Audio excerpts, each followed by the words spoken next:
وما تقدموا لانفسکم، اللہ پاک خود ہی فرما رہے ہیں جو تم نمازیں پڑھتے ہو، نیک اعمال کرتے ہو، صلہ رحمی کرتے ہو، حج اور زکوٰۃ کرتے ہو، وما تقدموا لانفسکم من خیر تجدوہ، یہ تم پالو گے اللہ تعالیٰ کے ہاں پورا پورا جتنا جس اس میں یاد رکھیں یہ اس کا مطلب یہ نہیں ہے کہ اللہ تعالیٰ کہ ہاں اگر 10 روپے زکوٰۃ دیے 10 روپے کا 10 روپے پالو گے، یہ مطلب نہیں ہے۔ اللہ تعالیٰ کے ہاں کوانٹٹی نہیں چلتی، کتنا کام کیا اس نے، اللہ تعالیٰ کے ہاں کوالٹی چلتی، کتنے اخلاص سے کیا اس بندے نے کام، کس نیت سے کیا اس بندے نے کام۔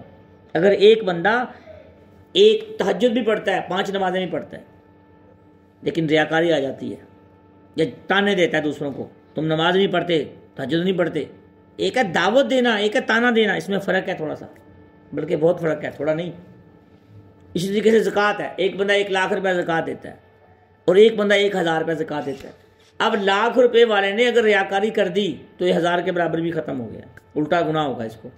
لیکن اگر 1000 والے نے اخلاص کے ساتھ زکوٰۃ دی ہے کہ دائیں ہاتھ سے دی، بائیں ہاتھ کو بھی پتہ نہ چلے، سفید پوش لوگوں کو زکوٰۃ ادا کر دی اس نے، دیکھ کے اپنے محلے میں، آس پاس میں، خاندان میں، تو بہت سے لوگ انتظار میں ہوتے ہیں کہ رمضان آئے گا، رمضان میں ہم اپنا فلاں کام کریں گے، فلاں کام۔ غریب مسکین جو لوگ ہوتے ہیں یا جو مستحقین ہوتے ہیں یہ بیچارے پورا سال انتظار کرتے ہیں، اور دینی مدارس پاکستان میں جو دین کے قلعے ہیں یہ بھی پورا سال انتظار کرتے ہیں کہ رمضان آئے گا، ہم اپنے سارے سال کے قرضے اتاریں گے۔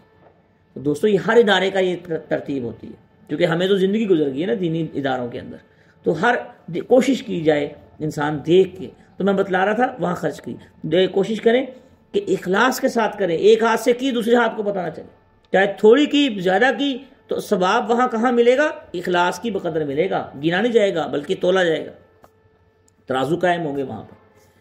وما تقدموا لانفسکم من خیر تجدوہ عند اللہ، تم اللہ تعالیٰ کے ہاں سارے اعمال کو پالو گے، چاہے جانی ہو چاہے مالی ہو، چاہے کسی بھی طریقے سے نیک اعمال کیا ہو۔ ان اللہ بما تعملون بصیر، اللہ پاک خود ہی فرما رہے ہیں کہ اللہ تعالیٰ تو جو تم کر رہے ہو اللہ تعالیٰ اس کو دیکھ بھی رہے ہیں۔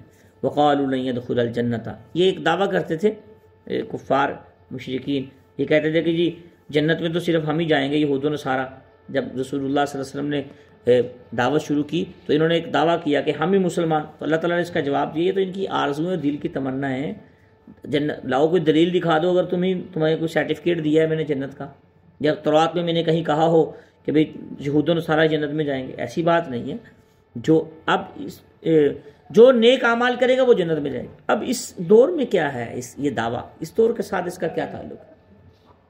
سوچنے کی بات ہے۔ اس دور میں تو یہودی کہتے تھے نا مسلمانوں کو، نصارہ کہتے تھے، عیسائی کہتے تھے مسلمانوں کو کہ ہم جنت میں جائیں گے، تو اللہ تعالیٰ نے اس کا جواب خود دے دیا، تلک امانیہم، یہ تو ان کی دل کی آرزویں تمنائیں ہیں، کوئی دلیل ان کے پاس نہیں ہے، یہ تو ایک دل کو خوش کرنے والی بات ہے، خوش فہمی کا شکار ہیں بیچارے۔ اس دور میں اس آیت کا کیا تعلق ہے؟ اس دور میں بریلوی حضرات ہیں، دیوبندی حضرات ہیں، اہل حدیث حضرات ہیں، سب دعویٰ کرتے ہیں کہ ہم جنت میں جائیں گے، وہ کہتا ہے ہم جنت میں جائیں گے، وہ فرقے والے کہتے ہیں ہم جنت میں جائیں گے۔ اب اس کا جواب کیا ہے؟ مفسرین نے لکھی ہے یہ بات، مفسرین نے لکھا ہے بھائی کوئی ایک فرقہ یا کوئی ایک فرقے کے افراد خاص طور پہ جنت میں نہیں جائیں گے، ہر فرقے میں اچھے لوگ ہوتے ہیں، ہر فرقے میں خوبیاں اور خامیاں ہیں۔ کوئی فتویٰ آپ نے دیکھا آج تک یا سنا ہے کہ پورا فرقہ اہل حدیث سارے کافر ہیں؟ سنا ہے؟ نہیں ہے بھی نہیں۔ بریلوی سارے کافر ہے؟ سنا ہے؟ ایسی بات نہیں ہے۔ دیوبندی سارے کافر ہے؟ ایسی بات نہیں ہے۔ سارے فرقوں میں سے جو لوگ اللہ تعالیٰ اور اللہ کے رسول صلی اللہ علیہ وآلہ وسلم کی اتباع اور اطاعت کریں گے، چاہے وہ کسی بھی فرقے سے ہوں، تو ایک یہ ناجی فرقہ ہوگا، نجات پانے والے یہ لوگ ہوں۔ باقی چاہے اپنے رنگ میں رنگے ہوئے ہیں، ویسے رنگنا نہیں چاہیے جتنے رنگے ہوئے ہیں، اپنی اپنی مسجدیں بنائی ہوئی ہیں، اپنے اپنے لباس پہنے ہوئے ہیں، اپنے اپنے حلیے اپنا لیے ہیں، پوری دنیا کے کافر تماشا دیکھ رہے ہیں مسلمانوں کو، یہ کیا ان کا خدا ایک ہے، رسول ایک ہے، کتاب ایک ہے، پھر انہوں نے اپنا عبادت گاہیں بنا لی ہیں، اپنے اپنے طور طریقے اپنا لیے ہیں۔ میں اس کے حق میں نہیں ہوں، میں اس کے حق میں نہیں ہوں۔ دوستو ہمیں مسلمان بننا ہے، یاد رکھیں، جب ہم مسلمان بن جائیں گے تو پھر اسلام کی تبلیغ کریں گے، پھر فرقے کی تبلیغ نہیں کریں گے، ہاں، پھر ایک اللہ اور ایک اللہ کے رسول اور ایک کتاب کی تبلیغ کریں گے۔ جب ہم دیوبندی اہل حدیث اور بریلوی بن کے بیٹھیں گے پھر ہمیں فرقے کی طرف زیادہ دھیان ہوگا، اسلام کی طرف کم دھیان ہوگا۔ جتنی فکر ہمیں دیوبندیت کی یا بریلویت کی یا اہل حدیث کی ہوتی ہے کہ یہ ساڑھے فرقے چ آ جائے، یہ بندہ یہ ہمارے فرقے کا بندہ ہے، یہ اس کے فرقے، اتنی فکر اگر اسلام کی ہو جائے نا، رسول اللہ صلی اللہ علیہ وسلم کے دین کی فکر لگ جائے نا، ہمیں ایک تڑپ اور کڑن آ جائے اندر، پھر دین کا جو تماشا بن رہا ہے نا اس وقت یہ نہ بنے۔ تو آج سے نیت کریں، ہم نے اسلام کی تبلیغ کرنی ہے، ہم نے رسول اللہ صلی اللہ علیہ وسلم کی تبلیغ کرنی ہے، ہم نے قرآن پاک کی تبلیغ کرنی ہے، احادیث کی تبلیغ کرنی ہے، فقہ اور تفاسیر سے دیکھ کے جو قرآن و سنت میں ہے اس کے مطابق چلنا ہے۔ ہم نے تو اللہ تعالیٰ کی طرف بلانا ہے سب کو، جیسے رسول اللہ صلی اللہ علیہ وسلم نے ساری امت کو ایک رب کی طرف بلایا، ایک رسول کی اتباع اور ایک قرآن۔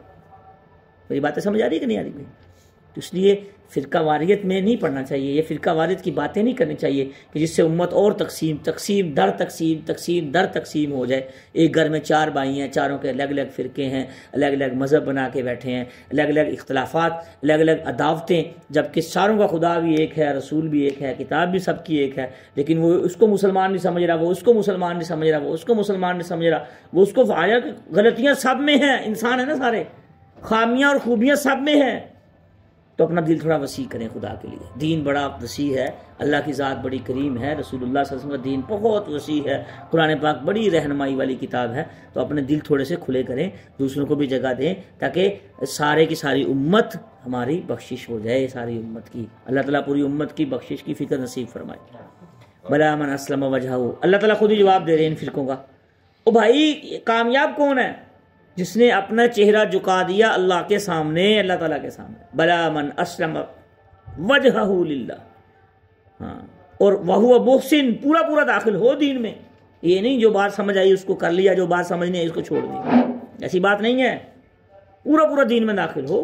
غلطی ہو جانا اور بات ہے، لیکن آدھا تیتر آدھا بٹیر یہ نہیں۔ وہو محسن، مستقل مزاجی سے لگا رہے، غلطی ہوگی نماز رہ گئی یا کوئی غلطی ہوگی معافی مانگ لے، نماز رہ گئی قضا کر لے، زکوٰۃ رہ گئی دوبارہ ادا کر دے۔ لیکن یہ کہنا نہیں جی میں تو براڈ مائنڈ بندہ ہوں، جو بات جہاں سے مجھے اچھی لگے وہ لے لیتا ہوں، نہیں نہیں نہیں، دین میں یہ براڈ مائنڈ کا چکر نہیں چلتا، دین میں تو اطاعت اور فرما برداری چلتی ہے، بات سمجھ آئے تب بھی، بات سمجھ نہ آئے تب بھی، بات سمجھ نہیں آئی اس کا راستہ اللہ تعالیٰ نے علماء، قرآن پاک، مفسرین، محدثین کی صورت میں قیامت تک رکھا ہوا ہے، وہاں سے سیکھیں، خود براڈ مائنڈ بن کے نہ بیٹھ جائیں۔ بات سمجھ آئی بھائی؟ یہ اچھی بات ہے، براڈ مائنڈ ہونا چاہیے بندے کو، لیکن اس کا مطلب یہ نہیں ہے اپنی مرضی کرنی شروع کر دے، یہ شیطانی چکر ہے سارے۔ قرآن پاک کی طرف آئیں، تفاسیر کی طرف آئیں، احادیث کی طرف آئیں، علماء کی طرف آئیں، آپ کو بات سمجھ آ جائے گی ساری۔ اللہ تعالیٰ ہمیں اپنی خواہش سے بچ کے دین کی صحیح معنی میں اطاعت کرنے کی توفیق عطا فرمائے۔ ولا خوف علیہم ولا هم یحزنون، اور آخرت میں ایسے لوگوں پہ جو صحیح طریقے سے پورے داخل ہوں گے دین میں اللہ کی رضا کے لیے، فلاح اجرہ عند ربی، ان کے اوپر کوئی خوف نہیں ہوگا اور کوئی غم نہیں ہوگا۔ خوف اور غم میں فرق ہے۔ خوف کہتے ہیں کسی آنے والی پریشانی سے ڈرنے کے لیے کہ یار وہ نہ ہو جائے کام، وہ کام نہ ہو جائے، یہ بات سمجھ آئے؟ انسان ڈر جاتا ہے کہ یار وہ نہ ہو جائے، کہیں وہ نقصان نہ ہو جائے، یا اور غم کہتے ہیں کہ کوئی نقصان ہو چکا ہو اس کے بعد جو بندے کو لاحق ہوتا ہے اسے غم، وہ غم ہوتا ہے۔ غم اور خوف میں فرق سمجھ آیا بھائی؟ اللہ تعالیٰ ہمیں آخرت کو سامنے رکھ کے دنیا کی زندگی گزارنے کی توفیق عطا فرمائے۔